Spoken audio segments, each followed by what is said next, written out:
Saudi, and there's a lot of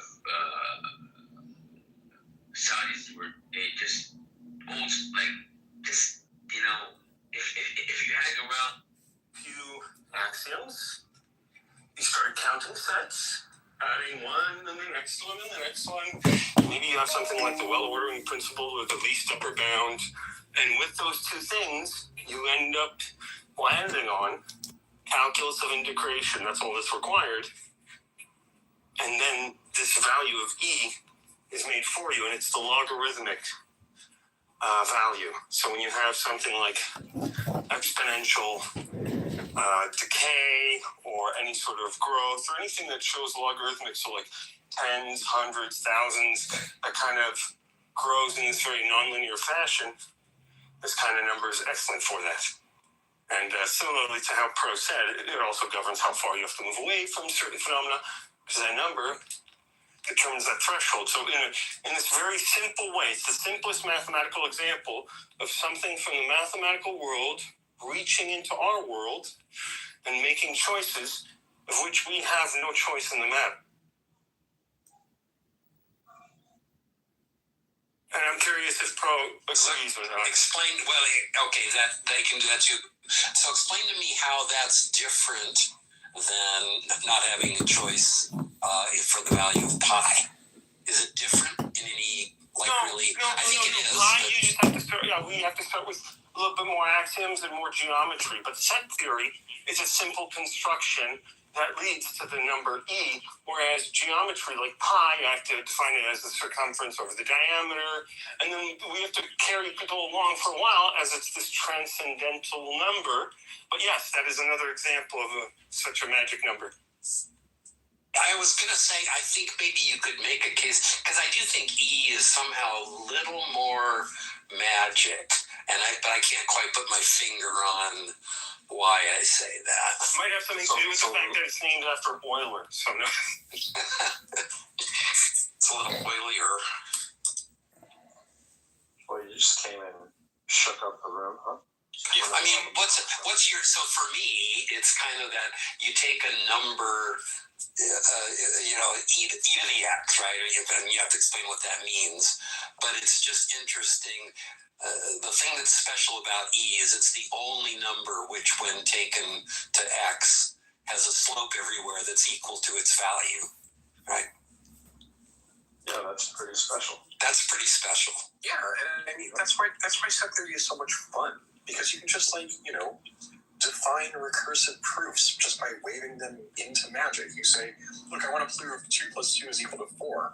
Look, I can just go S on S on S on S on 0. Look, and then I can start adding parentheses to that and just start proving things, all in set theory. And just by virtue of the fact that the code compiles, it's correct. Don't need to run the program. It's just the fact that the code compiles, right? No, the fact that you can code it, that's the beauty of, and that's why I like that set theory example, is because you don't have to show students a lot. Like, you can show this probably in a third-year analysis course, explicitly, very detailed, but, most people kind of stumble upon E before them in some way. But that's why we love writing in things like COQ, which is COQ, by the way. It's COQ, and it's a formal proof language.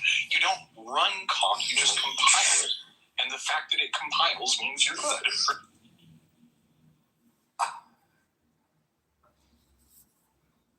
I use caulk to fill in the cracks in the walls before I paint. What kind of compiling are we talking about? That's CAULK. I know, T. Come on now. That sounds painful, JC.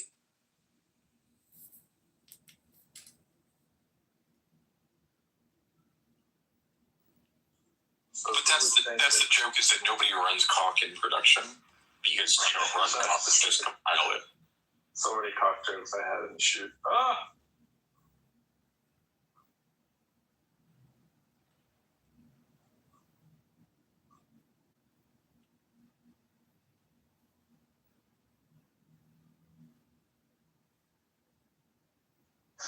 I know that great dude a little bit.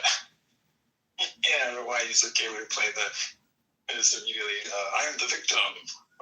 Okay. Every year. I went south really fast. Does it usually go that fast? Anybody who walks on stage and goes, "We're the atheists," you know what I'm saying? You know how that's going to go. You know they're mentally imbalanced. I'm a comrade. You didn't even know you had a semi-ally, and you shot me in the face walking into the room. Well, now I have to get the shotgun. Invite some Muslims in here. Let's have some fun. And then things will really blow up. Silence! I kill you! For some reason, they don't like that joke.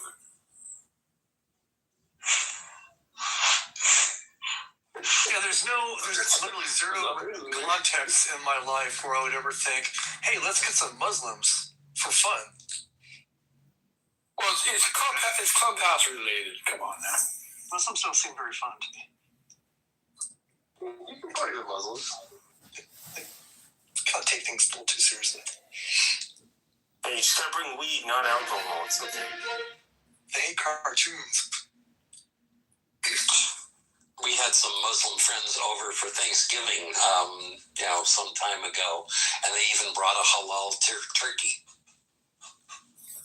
Okay, explain that. I don't even know what that means. I'm sorry, I Hello? marinate my utensils in bacon fat, so. It's Muslim kosher.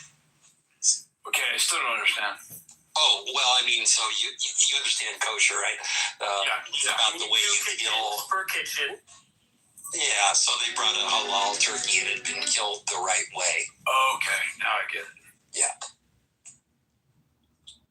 They cooked it, or They cooked it. Yeah, they bought it and cooked it and brought They it. didn't just kill it, Hero. They didn't just kill it. I thought they might have brought it. Like maybe it passed through the table or something.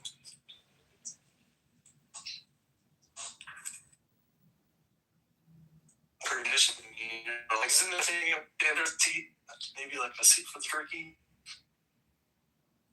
I didn't catch that. You were a little in the Matrix. Damn.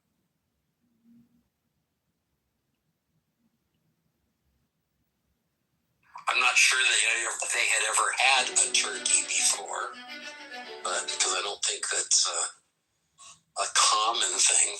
But well, I mean, not that they've been in the U.S. for a long time, so they could have. But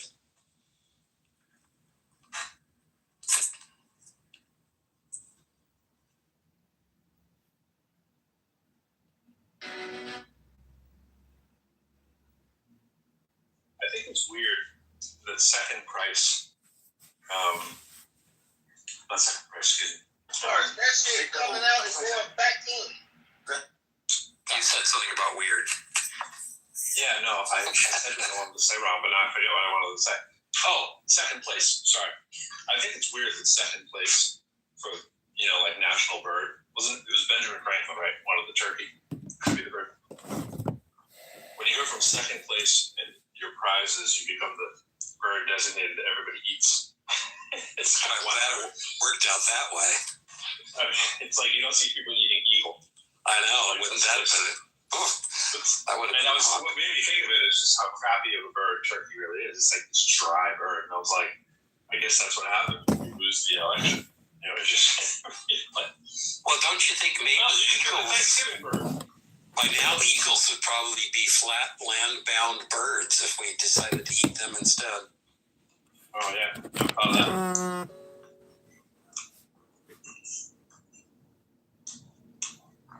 Turkeys, wow. Turkeys are mean. We're going to get back into the cannibal discussion here in a minute. I have turkeys over my neighborhood. Fine young cannibals. Turkeys are not mean. They're amazing. Fish are not food. I raised 2 turkeys from baby, and they act like dogs, and they're so lovable, and they attach to you, and they follow you around, and they squawk, and they go crazy when someone's coming. Kill you in your sleep. No. Well, by mean, I meant they're mean when I'm driving my car across the street. They're indignant. They're like, this is our street. This is how we're walking, and you're going to wait. They're also quite tasty. Yeah, that's your house. They're like really good guard animals. There's nothing tasty about any bird. And I swear they are good guard animals. They literally protect their entire chicken flock. They'll start screaming if they see anything wrong, but they even start screaming like when someone's like coming up to like people. Like, you know, like a FedEx or somebody's like, they'll just start going crazy. The guy's like, is it okay? I'm like, yeah, no, it's fine. I'm not going to attack you. But I mean, I wasn't sure the first couple times. Rolling up on a turkey that is not having it is a frightening experience. Like, it's straight up. Those things are legit. So like I grew up, my grandparents like lived out in the woods, and I remember rolling up on a turkey, like wild turkey, and it freaked me the fuck. It was terrifying. Like it was honestly it was a traumatizing experience, but it was intense. Like the turkeys are for real. I wonder, I guess probably if like the domesticated aspect is probably maybe one. I mean, That's a good point. Yeah, like these were like, I got them as eggs. I got them as like a set of 12. Only 2 of them made it from the 12. Only 2 candled. The rest were just not viable. And then they, hatched in my home, and I raised them until they were big enough to go outside. And but they're sweetgrass turkeys. They're kind of big now, but they're not. They're still babies. They're not even a year old. That's so cool. Here, I'll PTR. They love to this is weird. They like to nest on me, and because they used to do it when they were babies, like they both, the 2 of them, I think they're girls. I actually don't even know where they are yet, but they would jump up on my shoulders, and I'd have one on one shoulder, and it hurts, and I'd always, oh my gosh, stop, and then but as soon as I'm bending down and I'm cleaning up, they'll immediately jump on my back, and then, oh my gosh, it's crazy. But so they constantly want it. They still think, as big as they are, that they could jump on me. So I have to run. Like, no, don't do that. Here, let me show you some. I'm gonna PTR some more. They do seem like pokey. Yeah. Yeah, they're talented. They have these big spikes on the back of their lid. Like their little talon, the thumb thing. They can open you up. Yeah, they can cause a lot of damage. They can fuck a person up. Some big ones for that.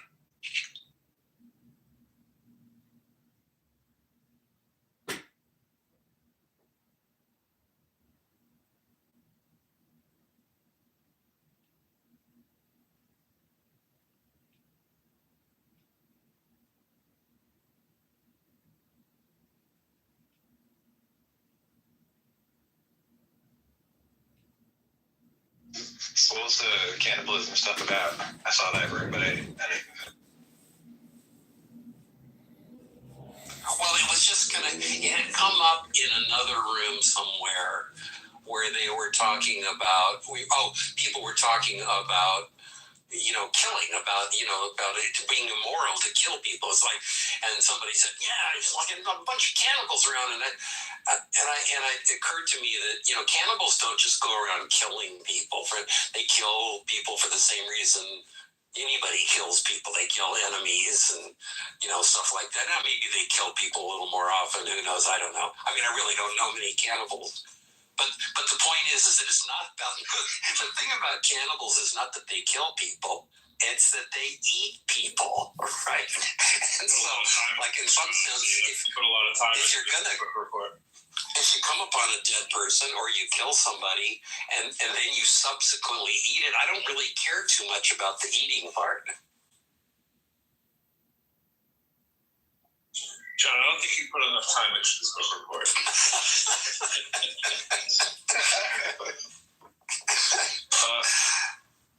I think Bro has a point. What about there is something about the human body, after the life has gone from it, I don't know, people, it's not really a religious thing, but maybe it's a kind of spiritual thing, perhaps. Well, that bury our dead, we visit the graves, we lay flowers. I think it's kind of like I feel about it like I do motorcycle riding without a helmet. I kind of feel like fundamentally the libertarian in me wants people to be able to ride motorcycles without helmets, and I want people to be able to eat people. Should they come upon a dead person, seems like a good way of disposing of a dead person. But riding motorcycles without helmets has health consequences that impact hospitals, and I guess somebody was convincing me that eating people, I think it was Benjamin maybe, was convincing me that eating people wasn't a healthy thing to do, and then that has consequences, kind of like riding motorcycles without helmets. I've never visited a grave. And I don't really think I will. So you'd make a good cannibal, probably, right, JCC? No, it doesn't mean I'm going to eat a dead human being. But you don't need to put them, you don't care. For instance, cannibals keep you from being able to bury people, right? They just eat them, so there's nothing to bury. So you wouldn't care too much about that. What if they refactor the protein and make human hot dogs? No, I'd rather just let the body break down and be fertilizer for the plants and the fauna of the earth. That's it. Well, it kind of does ultimately, right? I mean, you process it. Well, I don't want to eat it and shit it out. You don't have to, but I mean, if cannibals want to. Yeah, if they want to, have at it. I don't think that's a good thing to eat, dude. I will point out, JCC, that you genuinely are missing some of the most serenic monuments in humanity that I've ever come across. Oh, this doesn't mean I haven't. Cemetery is. That doesn't mean I haven't seen a cemetery. I've yet to stand or kneel before a grave and go, I miss you. I can do that at home. I just want to point out the optics here are really bad. To have a bunch of especially on anonymous guy talking about cannibals without giving the actual cannibals. and knowing that we're being rebroadcast. Yeah, I don't think we should be doing this. Well, we shouldn't be. Why not? I think it's awesome. I haven't been there, and there are a bunch of these in different countries, especially countries that participated in World War II. In the United States, there's this place called the Tomb of the Unknown Soldier, and it's guarded 24/7 by Marines. Yep, been there. And The unknown soldier. yeah, like I think people that go there, and honestly, it's a very famous place. A lot of people go there just specifically just to go there and nowhere else. They have that in mind, but they have like some kind of transcendent feeling about it. It's not necessarily a religious thing. I mean, it was the one time in all of my relationship with my father that I saw my father cry. The one fucking time, right? Well, I get that. He was in Vietnam, so his father was in World War II.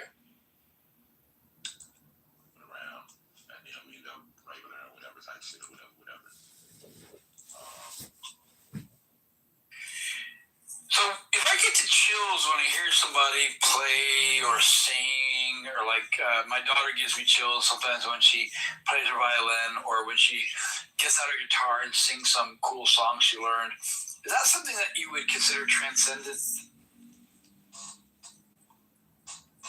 I don't fucking get transcendence. It makes no fucking sense.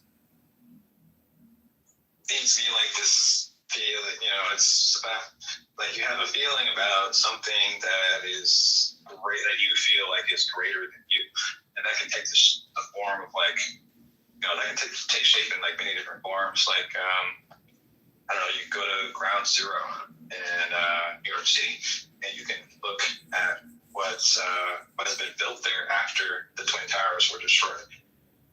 People go there, they have feeling about something. Like you think about like the firefighters and the emergency responders that gave their lives responding to that attack. Right? There's like just like the very idea of being a firefighter, like and what they do. They get into a fire truck, and they hurtle like head first into the unknown. You know, this is like potentially dangerous situations where they. Yeah, I get it. However, that emotion, I wouldn't consider something greater than me. It's just an emotional thing because I have some feelings or it's something I heard. So I think it's all this whole transcendent thing is made up. People want to think of something greater than them to give them this emotion. I think we need to just stop fooling ourselves. I do realize there is some kind of like. I think there is power like for like AA. That's what I was about to talk about right now. I think the religion sort of monopolized this. They've monopolized. So co-opted. No. Yeah, they've co-opted it like many other things like morality. I don't hear. What are you saying, bro? I can't hear you.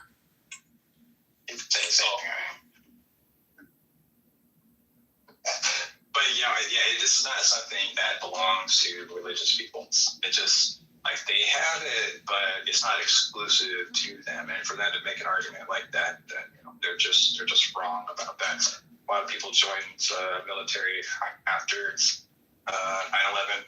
They're because they had some transcendent ideal. I mean, like the founders, like Paul Revere and all this kind of shit. That they had transcendent ideals in their heads.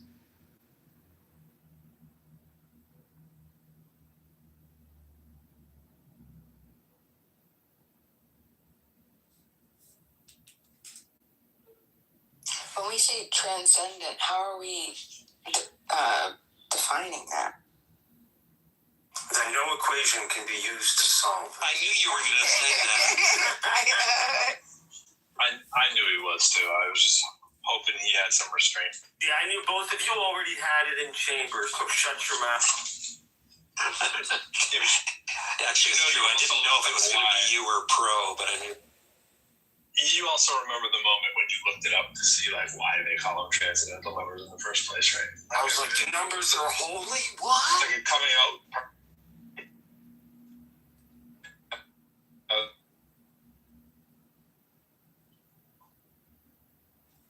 But it's one of those loosey-goosey words for spirituality stuff that no one really knows. No two people define necessarily the exact same way, but you might find some people.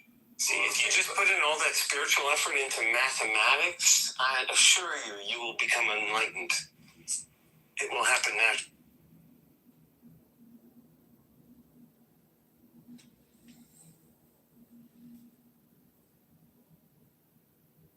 Because I would say Pro represents the modern day clergy. He has a bunch of secrets. He doesn't really explain how they work. He just says, hey, they exist, and look at this, I can prove it. It sounds like a Benjaminism one. Never remember. I don't know how I like being called clergy.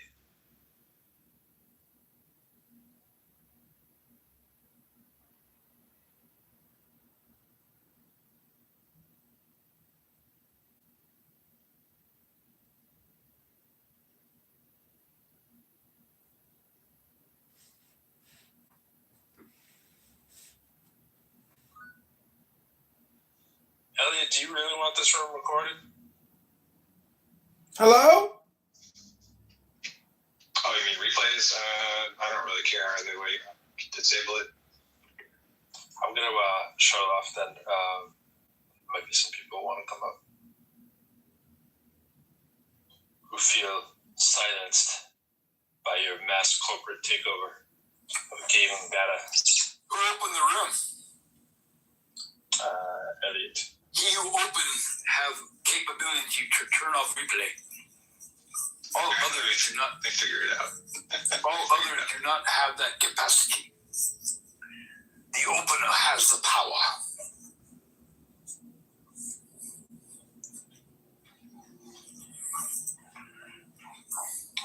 Is that still true even if the opener leaves?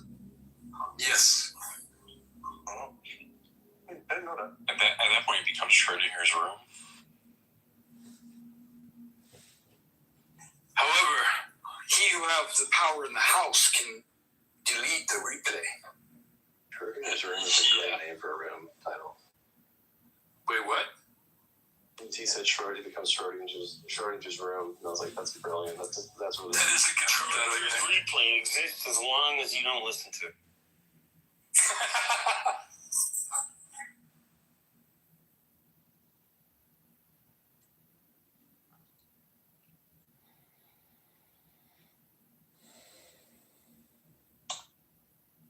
never feel like it's a complete room unless there's a good anon here. You say anon, I say anon. Well, I like to call them anon because they are a non-person. Oh, okay, you just say something I do. Oh, wait, no, I just contradicted myself. That's right, anon. I was going to point that out, but I thought... I caught it. Anonymous. I say anon for I let a lot go. Don't let it go, bro. I think there ought to be a Clubhouse Plus, which you can join, and then that'll allow you to find out Who the anon is. I can see who you are. Maybe there is. There probably... Well, of course, we know some people can find out. But you just have to buy in. That would be a brilliant subscription tiered system. That you could just keep paying whatever amount of money more. Yeah. Whatever, you could turn it into an auction. Levels of masking. Right? That becomes the from the movie The Big Hit. The Buster, to bust your buster. Anyone know that scene? Such an old movie. I'll pull up the clip.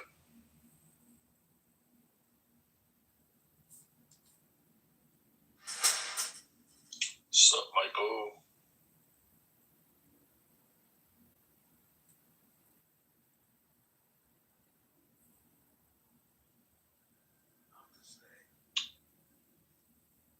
Hey, what's going on? How's everybody doing tonight?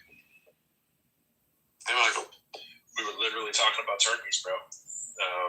Just a few minutes ago. That should give you a brief indication of the level of discourse. Wait a minute. I'm sorry. You were talking about what now? Turkeys. We're talking about turkeys. I thought you meant Turkey, like the country. Okay. No. Bima actually has a turkey in her PTR that she's raised since they were children. I guess. What do you call them? What do you call a baby turkey? Turks? I guess not. Young Turks. Young Turks. There it is. And we're back. I did there. You brought it back to Turkey. There you go. I did. Brilliant. I managed to. That was a progressive joke. Oh dear. I managed to briefly raise the IQ of the room earlier when talking about the SaaSpocalypse and the actual reason behind it, but that didn't last very long. Oh, I'm sure Michael would love to join into that. I'm always lost in the meta. I feel like, all the fun, social commentary around the commentary on this app. I come in, bro, I want you or T to be my god. Just give me the TLDR. Well, T gave it earlier on the breakdown of the SaaSpocalypse. Oh, SaaSpocalypse in the market. Oh, yeah, that's been hilarious. Yes, sir. I mean... Yeah, it's been amazing to watch, right? And I spent the day breaking down what actually happened versus, what everybody is saying has happened, and the story's very interesting. Oh, the overcorrections are insane right now. I'm sure you got into that, T, so I won't bother the room with it. But it's been fascinating for me from my perch, watching supposedly brilliant Wall Street analysts explain their rationale for sinking companies that report 30% year-over-year earnings and beat estimates, all because they don't understand how MCP works or UCP or any of the other protocols that the non-technical analysts are talking about. It's pretty fascinating. Yeah, it's really interesting because, the SaaS market has been quietly talking about this fact for a minute now. And, the bottom line is that the data became more valuable and the seats disappeared. 9 out of 10 seats disappeared for as far as humans using it. So that has to get priced in the pricing model. End of story. And that's just being used as a blunt fucking weapon now, right? It's not even, and it's not even, we integrated AI or we're going to integrate AI. It's no, we know of the existence of AI, therefore we deserve a 14% discount. Right? It's a blunt fucking weapon. Yeah, I mean, put simply, right now on the market, there's a AI narrative amongst the analysts, and